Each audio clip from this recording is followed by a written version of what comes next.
Bismillahirrahmanirrahim.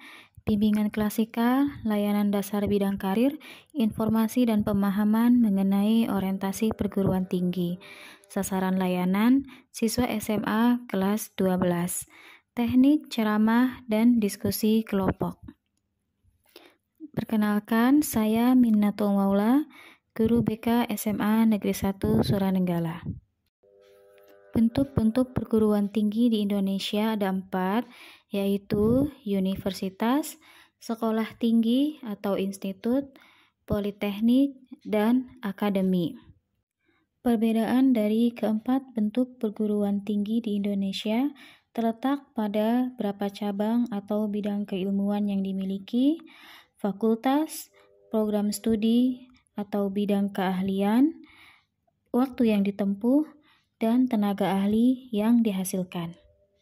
Jenjang pendidikan perguruan tinggi di Indonesia terdiri dari diploma hingga strata. Diploma 1 atau D1, lama pendidikan kurang lebih 1 tahun. Diploma 2, lama pendidikan kurang lebih 2 tahun. Diploma 3 atau D3, lama pendidikan yang ditempuh kurang lebih 3 tahun. S1 atau sarjana, lama pendidikan kurang lebih 4 tahun, strata 2 atau magister, lama pendidikan kurang lebih 2 tahun, dan terakhir adalah strata 3 atau doktor, lama pendidikan yang ditempuh kurang lebih 1 hingga 2 tahun. Cabang atau bidang keilmuan di perguruan tinggi yang terdapat di Indonesia terdiri dari 7 bidang keilmuan, mulai dari eksakta, ekonomi, kesehatan, teknologi, bahasa dan seni, sosial, hingga pendidikan. Masing-masing cabang atau bidang keilmuan akan menghasilkan tenaga ahli yang profesional.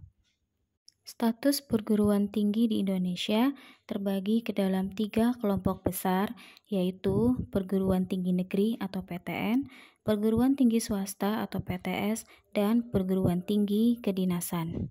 Untuk perguruan tinggi negeri atau PTN, status ini diberikan oleh pemerintah dengan prasyarat tertentu yang mendapat subsidi dana pendidikan dari pemerintah, dikelola dan diawasi oleh pemerintah. Sedangkan perguruan tinggi swasta didirikan oleh seseorang atau lembaga swasta atau yayasan yang mendapatkan dan mengelola dana pendidikannya secara mandiri.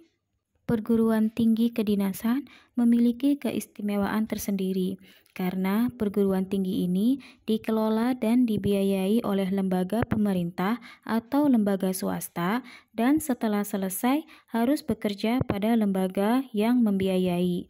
Contoh, Akademi Militer di Magelang, IPDN di Bandung, Sekolah Tinggi Ilmu Statistik di Jakarta, dan lainnya.